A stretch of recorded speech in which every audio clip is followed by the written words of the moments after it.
বিতরের নামাজে দোয়ায়ে কুনুত পড়া ওয়াজিব। প্রশ্ন হলো, কোনো ব্যক্তি যদি দোয়ায়ে কুনুত পড়তে না পারেন, জানা না থাকে, তাহলে তার জন্য বিকল্প কি আছে?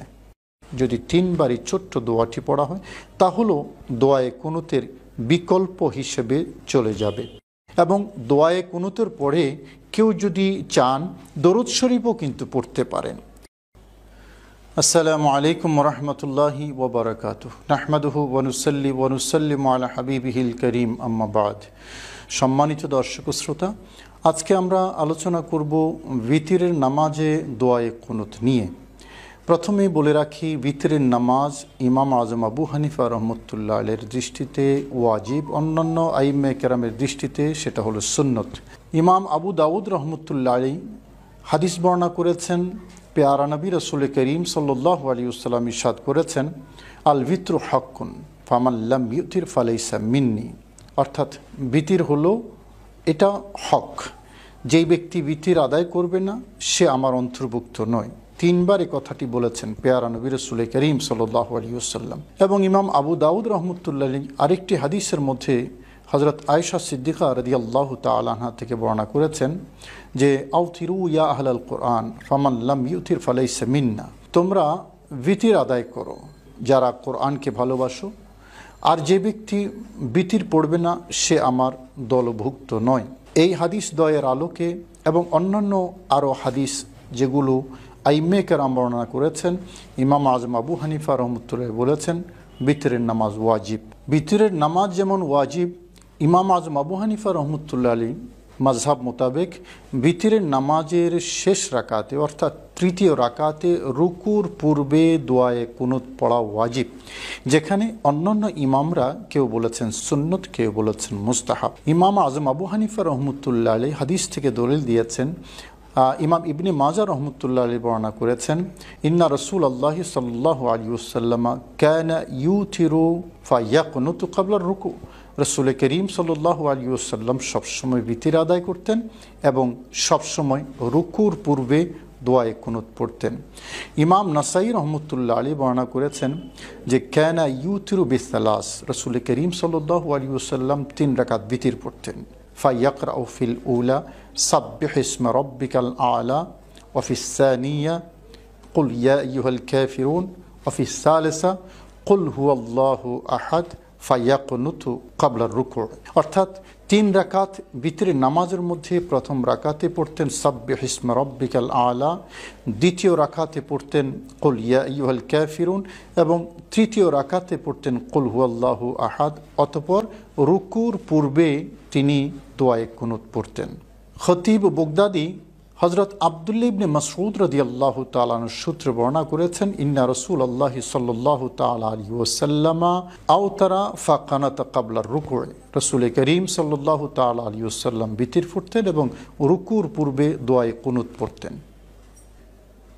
ইমাম আবু নুআইম আল আসবাহানি রহমতুল্লাহ আলাইহি হিলিয়াতুল আউলিয়া কিতাবের মধ্যে বর্ণনা করেছেন, নাওতারা নবী সাল্লাল্লাহু তাআলা আলাইহি ওয়াসাল্লাম বিসালাসিন ফাকানাতা ফিহা ক্বাবলা রুকু। রাসূল করিম সাল্লাল্লাহু আলাইহি ওয়াসাল্লাম 3 রাকাত বিতরের নামাজ পড়তেন এবং রুকু করার পূর্বে তিনি দোয়ায়ে কুনুত পড়তেন।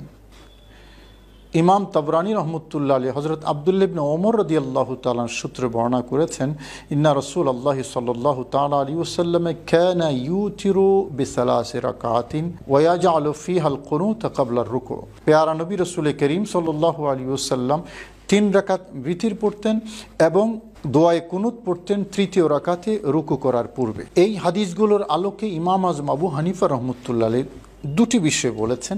একটি হলো দোয়ায়ে কুনুত এটা ওয়াজিব। দ্বিতীয় নম্বর হলো দোয়ায়ে কুনুত বিতরের নামাজের তৃতীয় রাকাতে রুকু করার পূর্বেই আদায় করতে হবে।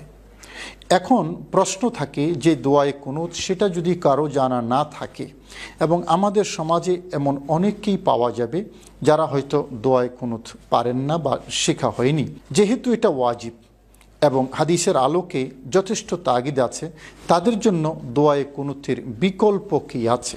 আমরা জানি দোয়ায়ে কুনুত সুন্দর একটি দোয়া। আল্লাহুম্মা ইন্না নাস্তাঈনুকা ওয়া নাস্তাগফিরুকা ওয়া নু'মিনু বিকা ওয়া নাতাওয়াক্কালু আলাইক ওয়া নুসনি আলাইকাল খায়র ونشكرك ولا نكفرك ونخلع ونترك من يفجرك اللهم إياك نعبد ولك نصلي ونسجد وإليك نسعى ونحفد ونرجو رحمتك ونخشى عذابك إن عذابك بالكفار ملحق. এই যে সুন্দর দোয়া, দোয়ায়ে কুনুত, এবং আরও দোয়া কথা দোয়ায়ে কুনুত হিসাবে হাদিস শরীফে আছে। মনে রাখতে হবে দোয়ায়ে কুনুত সুনির্দিষ্ট কোনো দোয়ার নাম নয়, বরং একগুচ্ছ দোয়ার নাম। হাদিসে অনেকগুলো দোয়ার কথা দোয়ায়ে কুনুত হিসাবে আছে। সেই দোয়ায়ে কুনুত যেটা আমরা পড়ি এটা হলো সবচেয়ে বেশি প্রসিদ্ধ। প্রশ্ন হলো হাদিসের এই দোয়াগুলো যদি বা এই প্রসিদ্ধ দোয়াটা যদি কারো মুখস্থ বা জানা না থাকে, সেই ব্যক্তির জন্য বিকল্প কি আছে? আমাদের আজকের আলোচনার মূল প্রতিপাদ্য বিষয় এটাই। বিকল্প খুব সহজ। কারো যদি এই দোয়াটি জানা না থাকে অথবা হাদিসে অন্যান্য যে দোয়ার কথা আছে সেই দোয়াগুলো যদি জানা না থাকে, সহজ একটা বিকল্প হলো কোরআনে কারীমের একটি আয়াত, রব্বানা আতিনা ফিদ দুনিয়া হাসানাতাও ওয়া ফিল আখিরাতি হাসানাতাও ওয়া কিনা আযাবান নার। এই দোয়াটি যদি দোয়ায়ে কুনুতের জায়গায় একবার পড়া হয় তাহলে এই দোয়ায়ে কুনুতের যে ওয়াজিব সেটা আদায় হয়ে যাবে। অথবা আরেকটি সহজ বিকল্প আছে, আল্লাহুম্মা গফির লানা, আল্লাহুম্মা গফির লানা, আল্লাহুম্মা গফির লানা। যদি তিনবারই ছোট্ট দোয়াটি পড়া হয় তাহলেও দোয়ায়ে কুনুতের বিকল্প হিসেবে চলে যাবে, ওয়াজিব আদায় হয়ে যাবে। তবে এই সহজ বিকল্প পেয়ে কেউ যেন দোয়ায়ে কুনুত শেখার অপরিহার্যতা যাতে ভুলে না যায়, আমরা যত দ্রুত সম্ভব দোয়ায়ে কুনুত শিখে নেব, মুখস্থ করে নেব, এবং দোয়ায়ে কুনুত হিসাবে হাদিসের অন্যান্য যে দোয়াগুলো আছে সেই দোয়াগুলো আমরা শিখে নেব।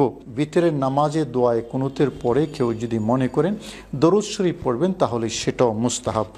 তাহলে আমরা দোয়ায়ে কুনুতের বিকল্পও পেলাম এবং দোয়ায়ে কুনুত যত দ্রুত সম্ভব তাড়াতাড়ি শিখে নেওয়ার আমরা তাগাদা অনুভব করলাম। আল্লাহ জাল্লা শানহু আমাদের সবাইকে বুঝার এবং আমল করার তৌফিক নসিব করুন। আসসালামু আলাইকুম ওয়া রাহমাতুল্লাহি ওয়া বারাকাতুহু।